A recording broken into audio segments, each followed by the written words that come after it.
할렐루야. 사랑하는 대강의 가족 여러분, 오늘 하루도 하나님의 말씀과 동행하는 삶이 되길 소망합니다. 오늘 함께 나눌 하나님의 말씀은 열왕기상 2장 5절에서 12절 말씀입니다. 수르아의 아들 요압이 내게 행한 일, 곧 이스라엘 군대의 두 사령관 넬의 아들 아브넬과 예델의 아들 아마사에게 행한 일을 내가 알거니와 그가 그들을 죽여 태평시대에 전쟁의 피를 흘리고 전쟁의 피를 자기의 허리에 띤 띠와 발에 치는 신에 묻혔으니 내 지혜대로 행하여 그의 백발이 평안히 수월에 내려가지 못하게 하라. 마땅히 길랴 바르실레의 아들들에게 은총을 베풀어 그들이 내 상에서 먹는 자 중에 참여하게 하라. 내가 내 형 압살롬의 낯을 피하여 도망할 때에 그들이 내게 나왔음이라. 바우림 베냐민 사람 게라의 아들 시므이가 너와 함께 있나니 그는 내가 마하나임으로 갈 때에 악독한 말로 나를 저주하였느니라. 그러나 그가 요단에 내려와서 나를 영접함으로 내가 여호와를 두고 맹세하여 이르기를 내가 칼로 너를 죽이지 아니하리라 하였노라. 그러나 그를 무지한 자로 여기지 말지어다. 너는 지혜 있는 사람이므로 그에게 행할 일을 알지니 그의 백발이 피 가운데 수월에 내려가게 하라. 다윗이 그의 조상들과 함께 누워 다윗성에 장사되니 다윗이 이스라엘 왕이 된 지 40년이라. 헤브론에서 7년 동안 다스렸고 예루살렘에서 33년 동안 다스렸더라. 솔로몬이 그의 아버지 다윗의 왕위에 앉으니 그의 나라가 심히 견고하니라. 아멘. 솔로몬은 아직 나이가 어린 왕입니다. 어린 왕을 두고 하나님 품으로 가야 하는 다윗은 아들에게 강한 명령으로 유언을 남겼습니다. 너는 힘써 대장부가 되어야 하고 하나님의 명령을 지켜 행해야 한다는 것입니다. 험난한 일들이 앞으로 수없이 다가올 것입니다. 힘써서 대장부가 되지 않으면 이스라엘을 이끌어갈 수 없습니다. 그리고 전적으로 하나님의 도우심이 있어야 하기에 하나님의 말씀을 따라 지켜 행해야 한다고 강조했습니다. 이어서 오늘 본문에는 또 다른 유언이 기록되어 있는데 그 내용은 위험인물 2명을 제거하라는 것입니다. 먼저는 요압 장군을 제거하라고 유언합니다. 5절에 보면 수르아의 아들 요압이 내게 행한 일, 곧 이스라엘 군대의 두 사령관 넬의 아들 아브넬과 예델의 아들 아마사에게 행한 일을 내가 알거니와 그가 그들을 죽여 태평시대에 전쟁의 피를 흘리고 전쟁의 피를 자기 허리에 띤 띠와 발에 치는 신에 묻혔으니 라고 말합니다. 요압은 다윗의 누이 수르야의 아들입니다. 다윗의 혈육이면서 다윗에게는 1등 공신이었던 인물입니다.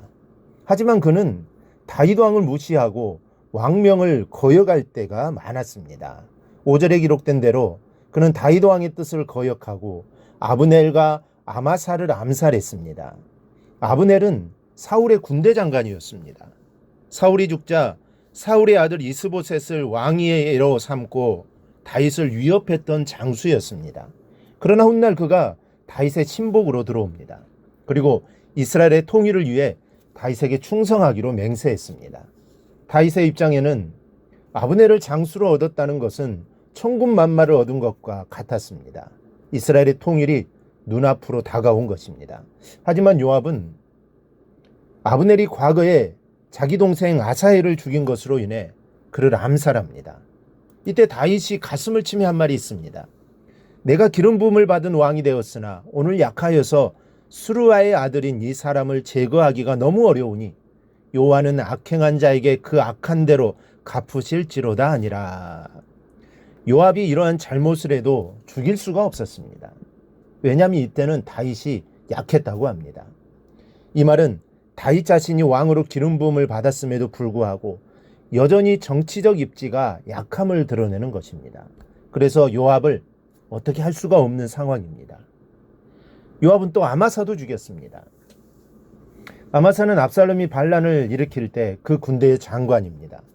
하지만 다윗은 그를 용서하고 받아들여 군대 장관으로 임명을 합니다. 요압은 이를 못마땅히 여겨 아마사마저 암살하고 말았습니다. 이뿐만이 아닙니다. 다윗이 압살롬을 죽이지 말라고 명령했음에도 불구하고 요압은 압살롬을 무참히 죽이고 돌로 덮어버렸습니다. 오만방자하기 짝이 없는 자였습니다. 그러더니 이제는 아도니아의 음모에 가담하여 다윗을 배반했습니다. 우리는 다윗이 위대한 왕이고 절대적 권력을 가진 왕으로 알고 있지만 그렇지만도 않았습니다. 그는 통치 말기까지 이 요압 등의 군부 세력에 의해 도전을 받았던 것입니다. 그런 이러한 요압이 살아있다면 솔로몬도 자신과 같은 처지에 놓일까 염려하여 이런 위험인물 요압을 죽이라고 솔로몬에게 유언을 남깁니다. 둘째는 시므이를 제거하라고 유언합니다. 8, 9절에 보면 바울인 베냐민 사람 게라의 아들 시므이가 너와 함께 있나니 그는 내가 마하나임으로 갈 때에 악독한 말로 나를 저주하였느니라. 그러나 그가 요단에 내려와서 나를 영접함으로 내가 여호와를 두고 맹세하여 이르기를 내가 칼로 너를 죽이지 아니하리라 하였노라. 그러나 그를 무죄한 자로 여기지 말지어다. 시므이는 다윗이 압살롬에게 쫓길 때에 악독한 말로 저주를 퍼부었던 자입니다. 하지만 다윗이 다시 황궁할 때 살려달라고 애원해서 살려주었던 자입니다. 하지만 시므이는 천성이 야비하고 꾀가 많은 자였습니다. 그는 사울알간 같은 베냐민 지파였으므로 훗날 다윗 왕가를 배반하고 위협을 가할 수 있는 자였습니다. 이 자를 제거하라는 것입니다. 하지만 7절에 보면 바르실레 아들들에게는 은총을 베풀어 그들이 내 상에 참여하게 하라고 유언합니다. 바르실레는 다윗이 압살롬에게 쫓겨 피난 생활을 할 때 도와주었던 사람입니다. 그에게 은혜를 입었으니 그의 자손들에게 은총을 베풀어 주라는 것입니다. 오늘 본문에는 제거의 대상과 은총을 입을 대상이 나옵니다.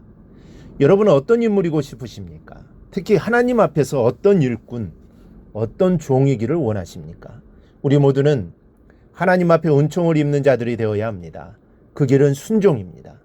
하나님 말씀에 순종하느냐, 순종하지 않느냐에 따라 은총을 입느냐, 은총을 입지 못하느냐가 결정됩니다. 그러므로 늘 겸손한 마음으로 그리스도의 마음을 품고 하나님의 말씀에 늘 순종하여 은혜와 축복 속에 가는 여러분이 되시기를 주님의 이름으로 축원합니다. 오늘 묵상한 말씀을 굳게 잡고 삶으로 실천하며 살아내는 대강의 모든 성도들이 되기를 축복합니다.